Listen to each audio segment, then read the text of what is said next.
Hello नमस्कार, मैं सोहेल अख्तर और आप देख रहे हैं जनजनी। जनजनी में आप सभी का बहुत बहुत स्वागत है। तो मैं हाजिर हूं फिर से आज की खबरों में। आइए सबसे पहले देखते हैं आज के हेडलाइंस। पहली खबर है कि लखनऊ में मां बेटे को किया गया था गिरफ्तार शराब के लिए, जिसे जेल भेज दी गई है।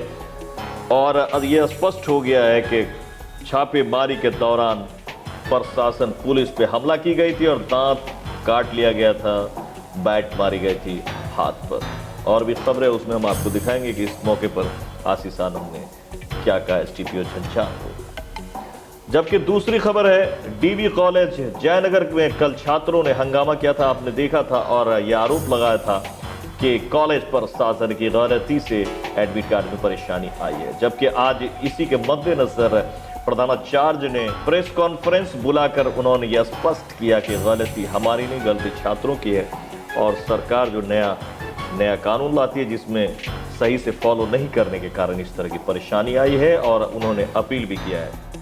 तीसरी खबर सुपौल से है, जहां मिन्नत रहमानी जो कि कांग्रेस के प्रत्याशी भी थे, इस बार आज पहुंचे सुपौल रेलवे स्टेशन। वहां कुली का हालचाल पूछा और रेडी पे सामान बेच रहे भाइयों का भी हालचाल पूछा, उनकी समस्याओं को सुने और उन पे की बात।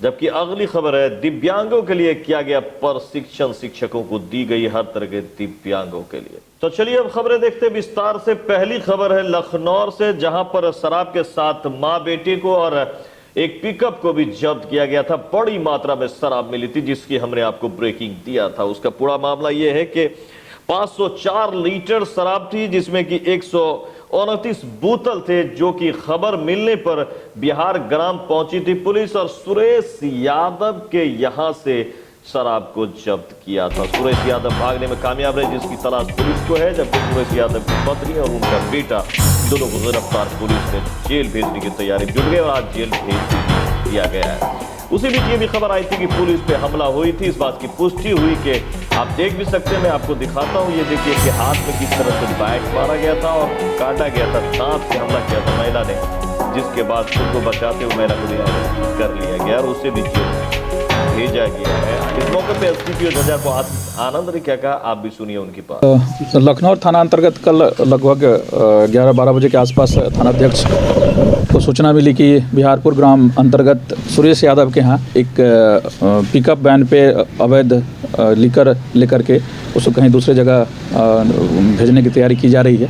इनके द्वारा त्वरित कार्रवाई करते हुए पेट्रोलिंग को भेजा गया और रेड करके रंगे हाथ पिकअप वैन सहित, जिसमें लगभग 504 लीटर लीकर पाया गया है और कुल 1291 बोतल है। और इस संदर्भ में 2 लोगों की अरेस्टिंग हुई है, उसमें सुरेश यादव का लड़का और उनकी वाइफ की। सुरेश यादव फरार हैं, उनके विरुद्ध हम लोग आवश्यक छापेमारी कर रहे हैं। और निस्संदेह यह थानाध्यक्ष के लिए, यह हमारे लिए सराहनीय काम है कि थानाध्यक्ष के द्वारा बहुत त्वरित कार्रवाई किया गया। मैं यह फिर से बता दूं कि यह झंझारपुर अनुमंडल का जो एक अवैध शराब के विरुद्ध अभियान चला हुआ है उसका एक हिस्सा है। कई लोग अब गुप्त रूप से हमारे पास आ रहे हैं, हमारे पदाधिकारी के पास आ रहे हैं, वो इनपुट हमें दे रहे हैं और जिस पर लगातार कार्रवाई की गई। कल इसी क्रम में एक गुप्त सूचना के आधार पर मधेपुर थाना अंतर्गत भी एक आदमी पकड़ाया था, जिसके पास सभी अवैध शराब पकड़ाई गई है। पुनः मैं फिर आप लोग के माध्यम से पहले भी मैं दे चुका हूँ, अपील करना चाहता हूँ कि यह जो भी है इस धंधे में लिप्त है वो बिल्कुल सतर्क हो जाए, वो यह धंधा छोड़ दे। उन्हें किसी भी हाल में यह छोड़ना ही पड़ेगा।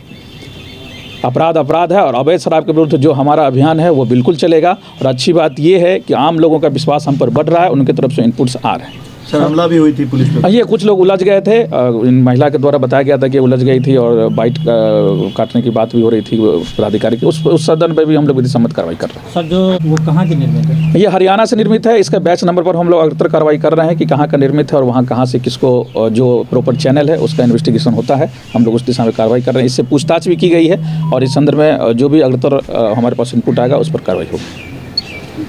तो इस बात से आपको स्पष्ट हो गया होगा कि अगर आप खबर पुलिस को देना चाहते हैं तो बिला हिचक पुलिस को खबर दे सकते हैं। इसमें कोई संदेह नहीं कि आपकी बात को और आपके नाम को गुप्त रखा जाएगा और पुलिस छापेमारी करके समाज से शराब को हटाने में पहल करेगी। तो इसीलिए अगर आपको भी किसी तरह की कोई जानकारी है तो आप पुलिस से शेयर कर सकते हैं। ये बार बार मैसेज दी जाती है आशीष आनंद की तरफ से और ये काम भी लगातार शराब पे बहुत ही बेहतरीन काम कर रहे हैं, जिसका मद्देनजर आप देख सकते हैं कि लगातार कहीं ना कहीं शराब पकड़ी जा रही है और शराब पे पकड़ाने पे किसी की कोई सुनवाई नहीं, सीधा जेल की तरफ रुख करना पड़ता है। और अब तो पहले से भी कानून को सख्त कर दी गई है। दूसरी खबर है डीबी कॉलेज से, जहां पर एडमिट कार्ड को लेकर हंगामा किया था। छात्रों ने नारेबाजी भी की थी और घेराव भी किया था प्रिंसिपल का, लेकिन प्रिंसिपल ने इस बात को, प्रधानाचार्य ने सीधा स्पष्ट कर दिया कि इसमें हमारी गलती नहीं है, छात्रों को हमारी हेल्प करनी चाहिए और मदद करनी चाहिए ताकि हम कॉलेज को बढ़िया कर सके और शिक्षा को हम और बेहतर यहाँ पर शिक्षा व्यवस्था को कर सके। इसके लिए हमें छात्रों की भी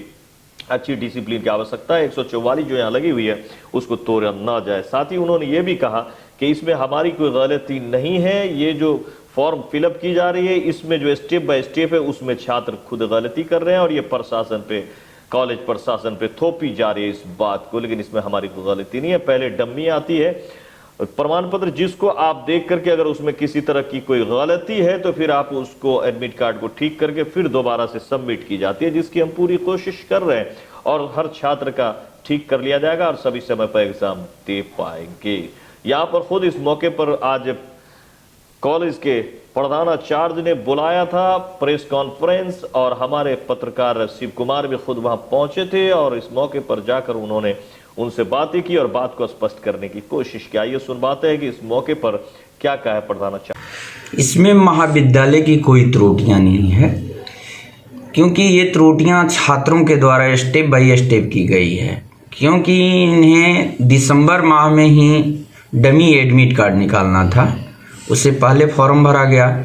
फॉर्म में त्रुटि लोगों ने हमारे साइबर कैफ़े से किया गया। साइबर कैफ़े ने जैसे 2 पेज का फॉर्म डाउनलोड करना था, उन्होंने बहुत सारे ने 1 पेज का डाउनलोड किया, जिसमें पर्सनल इन्फॉर्मेशन दिया गया और दूसरा सब्जेक्ट इन्फॉर्मेशन नहीं दिया गया। ये त्रुटियां हुई।